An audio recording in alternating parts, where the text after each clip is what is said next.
Topaz, Jingliu, and Seele, who should you pull for, especially given the point your account may be at and what characters you may have to better help them reach their full potential. Seele is the oldest. This means that her traces, her eidolons, and her light cone are arguably going to be in a worse position than Jingliu and Topaz, especially given that she doesn't necessarily have any way to buff her team or really buff herself in a meaningful way similar to Blade or Dan Heng. However, this does mean that she has one of the best teammates, Silverwolf and Fu Xuan, assisting her in making a mono-quantum oriented team. You can swap out Fu Xuan for somebody like Lynx, and all of these units overall are in great positions at the moment. Quantum Set specifically, the relics at least, is extremely good and extremely viable as it ignores defense. On the other hand, you have Jingliu. With Ice damaging as an entire set, I want to make it clear, Ice's set, Hunter of the Glacial Forest, does boost your crit damage. Ice characters, as of right now at least, if you're using Yanqing as a baseline, if we're using Jingliu next, are relatively easier to build, especially by comparison to Seele. And before I even go in depth on Topaz and Jingliu as characters, I want to talk about why Seele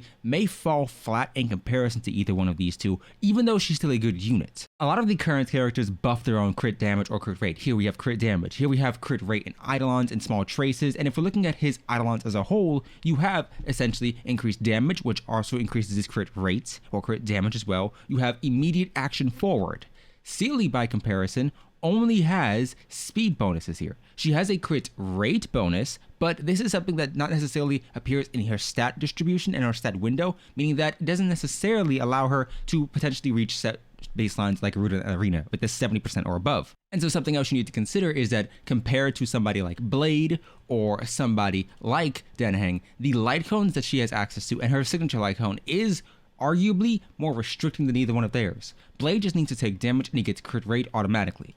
Dan Heng gets crit rate and just needs to additionally get stacks whenever he uses his basic attack, whereas Seele needs to reach 160 speed to get the maximum effect out of her light cone.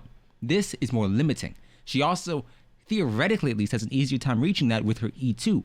Essentially, in this instance, it means her E2 isn't necessarily necessary, but does allow her to reach her full potential with her light cone better than the other ones, whereas the other ones are less dependent on eidolons to reach that maximum potential. Now, once again, this isn't saying she's a bad character. She has access to some of the best teammates in the game, Silverwolf and Fu Xuan. However, if you're looking for ease of use, and if you're looking for more future-proofing characters or easier to build characters, destruction units as of right now are in great positions. If you have any of the destruction-based light cones, you're good. If you have Dan Hengs, if you have Blades, if you even have Arlens, all of which are wonderful because they just boost your damage for taking damage or losing damage.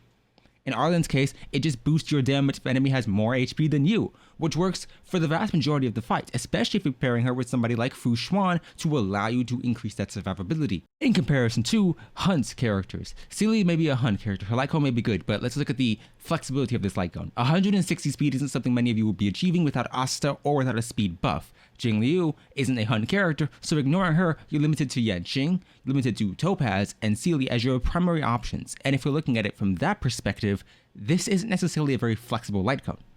So instead, if we're talking about Topaz's light cone, the concept that she is a character who wants to utilize follow-up attacks means that that light cone is severely limited because the current roster of Hunt characters don't want to use follow-up attacks. Seele doesn't use them at all. Yanqing uses them once every so often. If we're comparing him to somebody like Jingyuan, whose entire kit is based off follow-up attacks, it would be better. But as of right now, Hunt characters aren't in a position to where they use follow-up attacks enough to make that light cone worthwhile for them. So as of right now, and just in terms of sheer flexibility, the characters who can take advantage of Seele's are necessarily not really common, but they aren't as uncommon as Topaz's. Whereas Jingliu's light cone is likely to be more flexible than either one of theirs, because as of right now, even if you don't go for her light cone, you have so many great options in the destruction category. Destruction as a whole is a wonderful set right now. But let's be blunt here.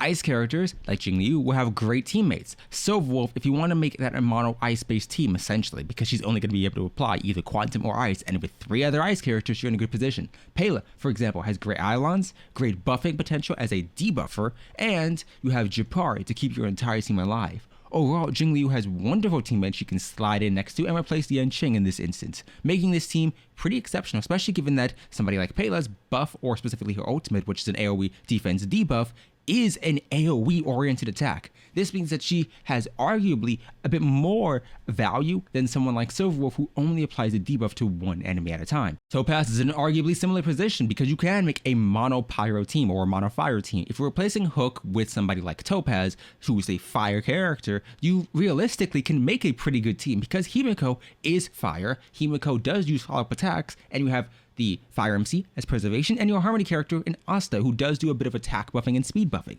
Overall, is this going to be better than something like an ice-based team? Maybe not, because Pela is a really good character by comparison, and Silverwolf is great, and Fushuan is great, but this won't be a bad team, and this is a good option, meaning that Topaz and Jingliu have really viable alternatives and really viable teammates if you want to focus on their element in particular. Seele, on the other hand, despite having great teammates, has less potential to buff herself and has less valuable characters who can assist her. Fushuan is great, don't get me wrong, especially at E1, Fushuan is amazing, but if we're comparing that to the likes of somebody like Gepard, who can reduce speed, maybe not. If we're comparing somebody like Pela to Silverwolf, Pela has more of an AoE-oriented assist ratio, meaning that she's essentially dealing damage to everybody, she's essentially debuffing all of the enemies on field, and she's less energy constricted by the amount of ER she has or overall what Lycon she's using than Silverwolf. Whereas, by comparison, if we're looking at Team 5 here, someone like Topaz buffs follow-up attacks. She deals damage, yes, but it's single target oriented compared to Jingliu's AoE, and Seele's not necessarily AoE, but she does have the ability to do more damage to multiple opponents within a single turn. Himiko does follow-up attacks, meaning that this team automatically does essentially utilize the full ratio and the full arc of Topaz's kit, because she's dealing damage, her follow-up attack buff is assisting another character, she has the preservation character within Fire MC, and Asta actually has a job. So all of them are getting that buff. All of them are reaching higher damage potentials, all of them are doing a job for their team. And so, between the three of these characters, Seele is the eldest. She has arguably the least impactful Eidolons, and her major traces, despite being good, aren't necessarily on par with someone like Blades or Dan Hanks, because even though they're decent traces, even though they are decent damage buffs with the quantum resistance penetration, and this one here, the action forward, the problem is you don't want a basic attack with your main DPS anyway. And you will have, and now we do have, multiple ways to mitigate that damage to the extent to where this damage or attack likelihood reduction, or the aggro score reduction, isn't as valuable as it once was. And so I do believe that Seele is still a great character, but Jingliu will likely surpass her, especially given that destruction characters have more AoE. And if looking at Topaz, if she deals good damage on release, which I'm pretty sure she will, she has more future-proof orientation because she can buff other teammates. If you slide Seele in with another damage buffer, Seele doesn't do anything for them. If you slide Topaz in with someone like Himiko, Himiko will now deal more damage as a result. And that's something important to consider. How and in what situations can you use this character for how long? Because if Seele's entire role is damage dependent and she is dealing less damage than her competitors, she has thereby lost value. But if Topaz, even though she deals less damage, can buff other characters who you actually have and enjoy, Topaz has more value overall. Supports will always hold more value than DPSs. A DPS can be replaced, a support can still hold use 5-10 years from now. And so that's something to consider.